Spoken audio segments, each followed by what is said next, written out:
Hello friends, super കൺമണി സീരിയലിൻ്റെ പുതിയൊരു episode വിശേഷങ്ങളിലേക്ക് എല്ലാ കൂട്ടുകാർക്കും സ്വാഗതം. അങ്ങനെ കരീം സാഹിബ് വരുന്നുണ്ട്. നിങ്ങളുടെ നിക്കാഹിന് കാണാം ഇനി. ഞാൻ എന്തായാലും പോട്ടെ ഇനി. പക്ഷേ ഒരു കാര്യം മനസ്സിലാക്കണം, ആ വരുണ് ശല്യം ചെയ്യാൻ ഇനിയും വരാൻ സാധ്യതയുണ്ട്. അവനിപ്പോൾ അടി കൊണ്ടുപോയതൊന്നും പ്രശ്നമാക്കണ്ട. പക്ഷേ ഞാൻ അവൻ്റെ പുറകിലുണ്ടാവും. നിങ്ങൾ ടെൻഷൻ അടിക്കണ്ട, ഒന്ന് ശ്രദ്ധിക്കാനേ പറഞ്ഞുള്ളൂ എന്ന് പറയുന്നു. ഇനി നിങ്ങളുടെ നിക്കാഹിന് കാണാം, ഞാൻ പോയിട്ട് വരാമെന്ന് പറഞ്ഞിട്ട് കരീം സാഹിബ് മടങ്ങി പോകുന്നു കേട്ടോ. അതിനുശേഷം തന്നെ ദേവ് സാർ പറയുന്നുണ്ട്, ഇപ്പം ഏകദേശം പ്രശ്നങ്ങളൊക്കെ ഒന്ന് ഒതുങ്ങി തീർന്നിരിക്കുകയാണ്, ഇനിയൊക്കെ നല്ലതായിരിക്കും, ഇനി വരാനായിട്ട് പോകാമെന്ന് പറയുന്നു. അങ്ങനെ ആ ഓട്ടോ ഡ്രൈവർ വരുന്നുണ്ട് കേട്ടോ. അങ്ങനെ കൺമണി മോളെ എന്ന് വിളിച്ചിട്ടാണ് മോളുടെ ബാഗും മൊബൈൽ ഫോണും വീണ സ്ഥലത്ത് നിന്ന് കിട്ടിയതാണെന്ന് പറയുന്നു. അല്ല, ഞാൻ ഇവിടുത്തെ എല്ലാവരും നിങ്ങൾക്ക് പരിചയപ്പെടുത്തി തരാം എന്ന് പറയുന്നുണ്ട് കേട്ടോ. അതൊന്നും വേണ്ട മോളെ, പിന്നീട് ഒരു ദിവസമാവട്ടെ, എനിക്കിപ്പോൾ അത്യാവശ്യമായിട്ട് ഓട്ടോ ഉണ്ടെന്ന് പറയുന്നു. അങ്ങനെ ഫോൺ നോക്കുന്ന സമയത്ത് വീട്ടിൽ നിന്ന് കുറച്ച് കോളുകൾ വന്നിട്ടുണ്ട് കേട്ടോ. അതിനുശേഷം തന്നെ കൃഷ്ണനോട് പറയുന്നുണ്ട് ദേവ് സാറ്, കൃഷി നീ എത്രയും പെട്ടെന്ന് വീട്ടിലേക്ക് പോ, അവിടെ നിനക്ക് വലിയൊരു കാര്യം, ഒരു വലിയൊരു സർപ്രൈസ് പോലെ എന്തോ ഒരുക്കി വെച്ചിട്ടുണ്ടെന്ന് പറയുന്നു. എന്താ സർ, നീ വീട്ടിലേക്ക് ചെല്ല്, എന്നാൽ തന്നെ നേരിട്ട് കണ്ട് മനസ്സിലാക്കാലോ, എന്നാ ചെല്ലെന്ന് പറയുന്നു കേട്ടോ. അതിനുശേഷം തന്നെ വീട്ടിൽ തന്നെയാണ് കാണിക്കുന്നത്. സാഗറും സുജുവും കൃപയും അതുപോലെ ബലരാമനും എല്ലാവരും ഉണ്ട്. അങ്ങനെ ചേച്ചിയമ്മ വരുന്നുണ്ട് കേട്ടോ. എന്തിനാണ് നിങ്ങൾ എന്നെ ഇങ്ങോട്ട് വിളിച്ചു വരുത്തിയത്? എല്ലാ പ്രശ്നത്തിനും ഒരു പരിഹാരമായോ എന്ന് ചോദിക്കുമ്പോൾ ഇന്ന് അതിനുണ്ടാവും. സുജുവിനും ആൻറ്റിയമ്മയ്ക്കൊക്കെ ഇന്നത്തെ പ്രശ്നത്തിനൊരു പരിഹാരം കിട്ടും. കാരണം നിങ്ങളുടെ മനസ്സിലുള്ള ഈ കള്ളത്തരെല്ലാം തന്നെ ഇന്ന് പൊളിച്ചടങ്ങുമെന്ന് പറയുന്നു. അതിനുശേഷം തന്നെ പറയുന്നുണ്ട്, എന്തിനാണ് അവളെ വിളിക്കുന്നുണ്ടോ, ആ കൺമണിക്ക് വേണ്ടിയിട്ടാണ് വാദിക്കാനായിട്ട് പോകുന്നതെന്ന് പറയുന്നു. അവളെയാണ് ഇവിടുന്ന് പിടിച്ച് പുറത്താക്കേണ്ടത്, മറ്റാരെയല്ല എന്ന് പറയുമ്പോഴത്തേന് കൃപയ്ക്ക് ദേഷ്യം വരുന്നുണ്ട്. ആൻറ്റിയമ്മ കൺമണിയെക്കുറിച്ച് ഒന്നും പറയാൻ നിൽക്കണ്ട, കാരണം വെച്ചിട്ടുണ്ടെങ്കിൽ കൺമണി ഉള്ളത് കൊണ്ടാണ് നമ്മളിൽ ഓരോരുത്തരും ഇവിടെ ഇപ്പോൾ നിൽക്കുന്നത് എന്നൊക്കെ പറയുന്നുണ്ട് കേട്ടോ. കണ്ടോ, ഇവൾ എന്നെ ഭരിക്കാനായിട്ട് പിന്നെയും വന്നിരിക്കുക, നീ ഇതൊക്കെ കേട്ട് നിൽക്കുന്നുണ്ടല്ലോ സുജു എന്ന് പറയുന്നുണ്ട്. എന്തായാലും ചേച്ചി മടങ്ങി നിൽക്ക്, എന്തായാലും വരട്ടെ, വന്നിട്ട് നിങ്ങളുടെ കാര്യങ്ങളെല്ലാം തന്നെ അറിയാൻ പറ്റുമല്ലോ എന്ന് പറയുന്നു കേട്ടോ. അപ്പോഴത്തേനും ജയമോഹനും ഹേമയും അതുപോലെ മാനസയും കൂട്ടിക്കൊണ്ട് വരുന്നു കേട്ടോ. സാഗർ എന്ന് വിളിച്ചിട്ട് അനേഷ് വന്നല്ലോ. അപ്പോഴത്തേനും ആൻറ്റിയമ്മയ്ക്കാണെങ്കിലോ മാനസയെ കാണുമ്പോൾ ആകെ ഞെട്ടുന്നുണ്ട് കേട്ടോ. പിന്നെ കൂടെ ജയമോഹനാണ് എനിക്ക് ദേഷ്യത്തോടു കൂടിയാണ് വന്നിരിക്കുന്നത്. എല്ലാം ഓർക്കുമ്പോൾ ഒരു ടെൻഷനൊക്കെ ആവുന്നുണ്ട്. അതിനുശേഷം തന്നെ സാഗർ ഇതാ ഇവളോട് എന്താ ചോദിക്കേണ്ടതെന്ന് വെച്ചാൽ ഇപ്പം തന്നെ ചോദിച്ചോളൂ എന്ന് പറയുന്നു. ഇവിടേക്ക് കൃഷി വരുന്നുണ്ട് കേട്ടോ. ഇപ്പോൾ ഇവിടെ കൃഷി ഉണ്ട്, എല്ലാവരും ഉണ്ട്, എല്ലാ സത്യങ്ങളും ഇവിടെ നിന്ന് വിളിച്ച് പറയണമെന്ന് പറയുന്നു. അതിനുശേഷം തന്നെ സാഗർ മാനസയോട് പറയുന്നുണ്ട്, മോളെ ഞാൻ നിന്നെ എൻ്റെ കൃപയുടെ സ്ഥാനത്തല്ലേ കണ്ടിരിക്കുന്നത്. അപ്പോഴത്തേനും മാനസ ചോദിക്കുന്നുണ്ട്, ഞാൻ എൻ്റെ അച്ഛൻ്റെ സ്ഥാനത്ത് തന്നെയാണ് അങ്കിളിനെ കണ്ടിരിക്കുന്നത്, എന്നിട്ടാണോ നമ്മുടെ ഈ കമ്പനിയിലേക്കും നമ്മുടെ ഈ കുടുംബത്തിനു വേണ്ടി നീ ഇങ്ങനെയൊക്കെ ചെയ്തതെന്ന് പറയുന്നു. ഞാൻ എന്ത് ചെയ്തു എന്നാ അങ്കിൾ പറയുന്നത് ചോദിക്കുന്നുണ്ട്. നീയല്ലേ എല്ലാ പ്രശ്നങ്ങൾക്കും പുറകെ എന്ന് പറയുമ്പോഴത്തേനും ഞാനൊരു തെറ്റും ചെയ്തിട്ടില്ല എന്ന് പറയുന്നു. അതെന്താ അങ്ങനെ പറയാൻ കാരണം? ഇന്നത്തെ ഈ ഒരു ഡിസൈൻ മോഷ്ടിച്ചത് പോലും നീയല്ലേ എന്ന് പറയുന്നുണ്ട്. അങ്കിൾക്ക് എന്നെ ഇങ്ങനെ സംശയം വരുന്ന എന്താ കാരണം? അവളാണ് ചെയ്തത്, കൺമണിയാണെന്ന് പറയുമ്പോഴത്തേനും ജയമോഹൻ അടിക്കാനായിട്ട് പോകുന്നു കേട്ടോ. ജയമോഹൻ ഒന്നും ചെയ്യണ്ട എന്ന് പറയുന്നുണ്ട് സാഗർ. പിന്നെ ഇവൾ വീണ്ടും വീണ്ടും കൺമണിയെ പേര് പറയുന്നത് കണ്ടില്ലേ, എല്ലാത്തിനും ഉത്തരവാദി ഇവൾ മാത്രമാണെന്ന് പറയുന്നു. ശേഷം തന്നെ ആൻറ്റിയമ്മ പറയുന്നുണ്ട്, ഇവളല്ല പിടിച്ച് പുറത്താക്കേണ്ടത്, ആ കൺമണിയാണെന്ന് പറയുന്നുണ്ട് കേട്ടോ. അതൊരിക്കലും നടക്കാൻ പോകുന്നില്ല. ആ പാവം കൺമണി, ആ കൺമണി എന്ത് ചെയ്തു എന്ന് ജയൻമോഹൻ ചോദിക്കുന്നുണ്ട്. എല്ലാത്തിൻ്റെയും പുറകിൽ എൻ്റെ മകളായിട്ടുള്ള ഇവൾ മാത്രമാണെന്ന് പറയുന്നു കേട്ടോ. അപ്പോഴത്തേനും കൃഷി പറയുന്നുണ്ട്, ഞാൻ ഇവളെ ഒരിക്കലും സ്നേഹിച്ചിട്ടില്ല, പിന്നെ എൻ്റെ പുറകെ നടന്ന് ശല്യം ചെയ്യാനായിട്ട് വന്നു എന്ന് പറയുന്നുണ്ട്. മാനസപ്പ ചോദിക്കുന്നുണ്ട്, നീ എന്നെ വിവാഹമോതിരം അണിയിച്ചില്ലേ, എന്നെ കല്യാണം കഴിക്കാമെന്ന് എനിക്ക് ഉറപ്പ് തന്നില്ലേ, എന്നിട്ട് നീ എന്താ ചെയ്തത്, കൺമണിയുടെ പുറകെ പോയെന്ന് പറയുന്നു. ഞാൻ ഒരു കാര്യവും നിന്നോട് പറഞ്ഞിട്ടില്ല, വിവാഹമോതിരം അണിയിക്കേണ്ടി വന്നതാണ്. അതിൻ്റെ മുന്നേ തന്നെ എത്രയോ പ്രാവശ്യം നിന്നോട് ഞാൻ പറഞ്ഞിട്ടുണ്ട്, എൻ്റെ ജീവിതത്തിലേക്ക് വരണ്ട, എനിക്ക് നിന്നെ ഇഷ്ടമല്ല. എന്നിട്ടും നീ എൻ്റെ വിവാഹ നിശ്ചയം കഴിഞ്ഞിട്ടും റൂമിലേക്കൊക്കെ കയറി വന്നു. ഒരു നോട്ടം കൊണ്ടുപോലും നിന്നെ ഞാൻ ആ രീതിയിൽ നോക്കിയിട്ടുണ്ടോ? പിന്നെ നിനക്ക് എന്നോട് പകയായി, ദേഷ്യമായി, അത് കാരണം നീ എല്ലാം നശിപ്പിക്കാനായിട്ട് നിന്നു.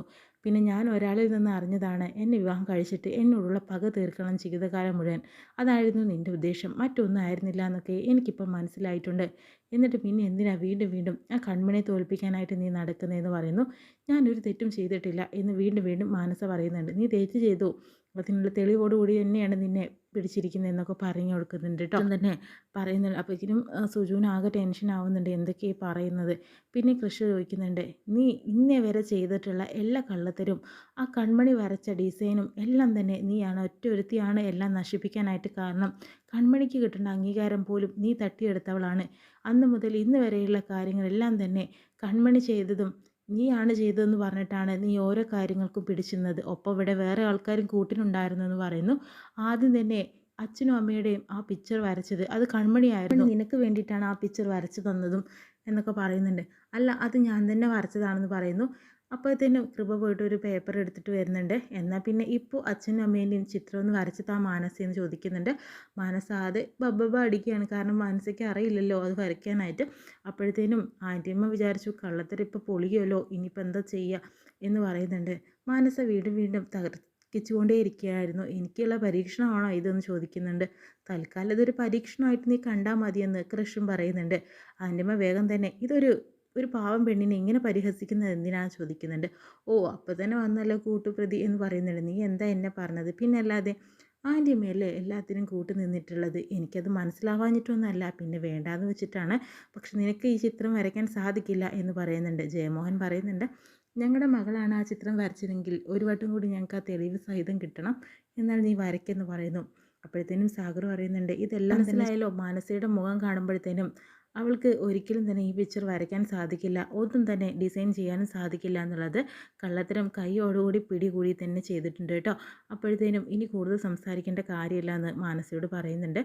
അങ്ങനെ ശേഷം തന്നെ ജയമോഹൻ പറയുന്നുണ്ട് സാഗറിനോട്, സാഗർ ഒരിക്കലും തന്നെ ഇനി ബലരാമനുമായിട്ടുള്ള വിവാഹം ഒരിക്കലും തന്നെ ഇവളുമായിട്ട് നടക്കരുത്, അതിന് ഞങ്ങൾ സമ്മതിക്കില്ല, സാഗർ സമ്മതിച്ചാലും ഞാൻ സമ്മതിക്കില്ല എന്ന് പറയുന്നു.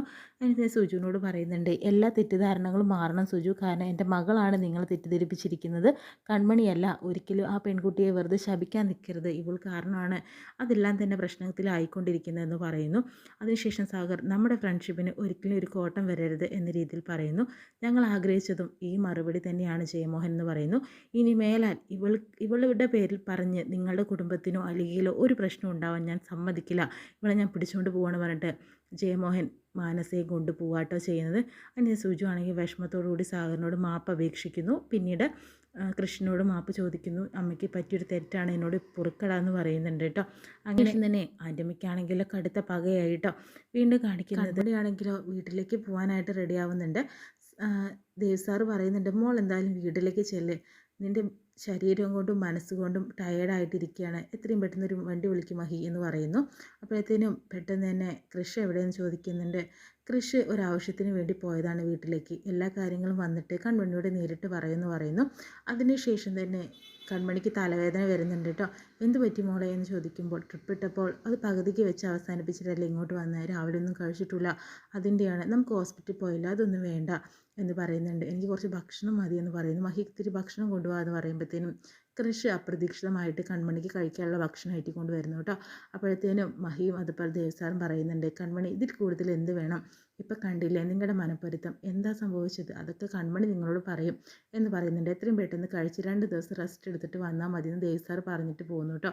അതിനുശേഷം എന്താ സംഭവിച്ചത്, ഞാനിപ്പോൾ ഭക്ഷണം വേണമെന്ന് വിചാരിച്ചു സാർ, അപ്പത്തിന് എനിക്ക് ഭക്ഷണം കൊണ്ടുവന്നല്ലോ എന്ന് പറയുന്നില്ലേ, എന്നാൽ കഴിക്കുമെന്ന് പറയുന്നു. എൻ്റെ കൈ കൊണ്ട് വയ്യ, അപ്പം ഞാൻ വാരി തരണമല്ലേ, അതായിരുന്നു എൻ്റെ ആഗ്രഹം, എന്നാലും ചെല്ലാം എന്ന് പറയുന്നു. ശേഷം തന്നെ കൃപ വിളിക്കുന്നുണ്ട് കേട്ടോ. എന്തായാലും കൺമണിയും കൂട്ടിക്കൊണ്ട് എത്രയും പെട്ടെന്ന് വരുന്ന ഒരു സർപ്രൈസ് അമ്മ നിങ്ങൾക്ക് വേണ്ടി ഒരുക്കി വെച്ചിട്ടുണ്ടെന്ന് പറയുന്നു. ഇത് കേൾക്കുന്ന കൃഷ്ണന് സന്തോഷമാവുന്നുണ്ട്. എന്താ സർ, എത്രയും പെട്ടെന്ന് ഇത് കഴിച്ചാൽ നമുക്ക് വീട്ടിലേക്ക് പോകണം, അവിടെ വലിയൊരു സർപ്രൈസ് ഉണ്ടെന്ന് അമ്മ പറഞ്ഞു, കൃപ വിളിച്ചിട്ട് പറഞ്ഞതാണ് കേട്ടോ കാര്യങ്ങളൊക്കെ, നമ്മുടെ പ്രശ്നങ്ങളൊക്കെ തീരാനായിട്ട് പോകാൻ കൺമണി എന്ന് പറഞ്ഞിട്ട് ഭക്ഷണം വാരി കൊടുക്കുന്നു. പിന്നീട് മാനസിയാണെങ്കിൽ റൂമിലിട്ട് അടക്കിയേറ്റോ ജയമോഹൻ, ഇനി മേലെ നീ പുറം ലോകം കാണില്ല, നിൻ്റെ സ്വഭാവം മാറുന്നത് വരെ നീ ഇവിടെ കിടക്കുമെന്ന് പറയുന്നു. എനിക്ക് പക വീട്ടണം എന്ന രീതിയിലൊക്കെ വീണ്ടും മാനസ പറയുന്നുണ്ട്. ഒന്നും നടക്കില്ല, നീ ഇവിടെ കിടക്കും, നിൻ്റെ മനസ്സ് മാറിയിട്ടേ ഞാൻ നിന്നെ പുറത്ത് വിടുള്ളൂ എന്ന് പറഞ്ഞിട്ട് അവിടെ ഇട്ടിട്ട് പോകുന്നു കേട്ടോ. അപ്പോഴത്തേനും അവിടെ വരുൺ വരുന്നുണ്ട് കേട്ടോ. വരുണാണെങ്കിൽ മാനസയുടെ മുഖത്ത് പിടിക്കുന്നുണ്ട്. അപ്പോഴത്തേനും അയ്യോ എന്ന് പറഞ്ഞ് നിലവിളിക്കുന്നു. മിണ്ടാതിരിക്കും പെണ്ണേ എന്ന് പറയുന്നുണ്ട്. അപ്പോഴത്തേനും ജയമോഹനും ഹേമ അങ്ങോട്ട് വരുന്നു. എന്താ നിനക്ക് പ്രശ്നം, അയ്യോ ഇവിടെ ഒരു പാറ്റ കയറി അതാണെന്ന് പറയുന്നു. നിനക്ക് പാറ്റയും പല്ലീനും ഒന്നും പേടിയില്ലല്ലോ, ഇപ്പം നീ എന്താ ഞങ്ങളെ കളിപ്പിക്കുകയാണെന്ന് പറഞ്ഞിട്ട് വീണ്ടും അവർ തിരിച്ചു പോകുന്നു. അപ്പോഴത്തേനും വരുൺ പറയും, നീ എന്തിനാ ഇവിടെ കയറിയതെന്ന് ചോദിക്കുന്നുണ്ട് വരുണിനോട്. എനിക്കിനി പോകാൻ കിടപ്പാടോ ഒന്നുമില്ല, അപ്പോൾ ഇവിടെ തന്നെയാണ് ഒരു ആശ്രയം, നീ ഇവിടെ കിടക്കല്ലേ, ഇപ്പോൾ ഞാനിവിടെ തന്നെ ആയിരിക്കും എന്ന് പറയുന്നു. നീ അങ്ങനെ ഇവിടെ വന്ന് ചോദിക്കാൻ ഞാൻ സമ്മതിക്കില്ല, പിന്നെ നമ്മളിപ്പോൾ ഒരു തുല്യ ദുഃഖിതരാണ്, ഒരു രക്ഷയില്ല, എന്തായാലും ഇവിടെ തന്നെ ഞാനും ഉണ്ടാവുമെന്ന് വരുൺ പറയുന്നുണ്ട് കേട്ടോ. എന്തായാലും മാനസികമുള്ള ഒരു പണിയാണ് കേട്ടോ വരുൺ കൊടുക്കുന്നത്. ഇത്രയും കാണിച്ചുകൊണ്ടാണ് എപ്പിസോഡ് വിശേഷം കഴിയുന്നത് കേട്ടോ.